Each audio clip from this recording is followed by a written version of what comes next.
जय जिजाऊ जय शिवराय बांधवांनो. तर आता कारी गावात एका शेतकऱ्याची मी मुलाखत घेत आहे. तर जरांगे पाटील तुमच्या गावात आलते का? होय. हां, काय सांगितलं त्यांनी? कशाबद्दल माहिती सांगितली तुम्हाला? आपल्याला मराठ्याला आरक्षण द्या, मराठ्याला आरक्षण कमी आहे.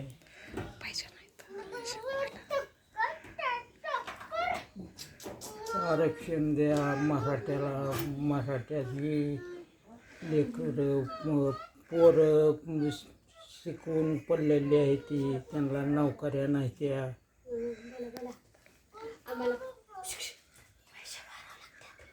आम्हाला पैसे भरावं लागते ते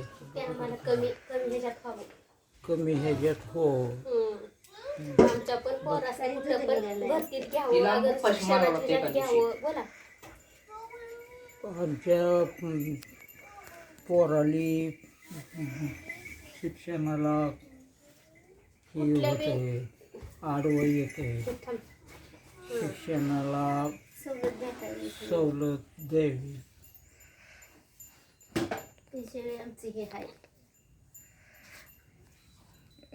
जय जिजाऊ जय शिवराय बांधवांनो.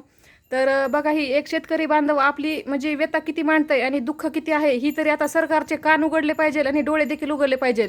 आता ही आरपारची लढाई आहे. आता जर सरकारने आम्हाला आरक्षण दिलं नाही तर त्यांच्या छातीवरती आरक्षण बसून घेतल्याशिवाय आता माघार नाही. कारण की हा शांत आहे म्हणून संत नाही हा मराठा समाज, हे सरकारनं लक्षात घ्यावं. कारण की सरकारला आरक्षण हे त्याच्या बापाचं द्यायचं नाही तर सरकारचं द्यायचं आहे. आणि जर नाही दिलं तर आता ह्या मराठ्याच्या रणरागिनी मुंबईला येऊन आरक्षण घेतल्याशिवाय माघार येणार नाही त्या. त्याच्यामुळं ह्या सरकारनं डोळ्यावरची पट्टी उघडावी आणि आमच्या हक्काचं आरक्षण आम्हाला द्यावं. जय जिजाऊ जय शिवराय, एक मराठा कोटी कोटी मराठा.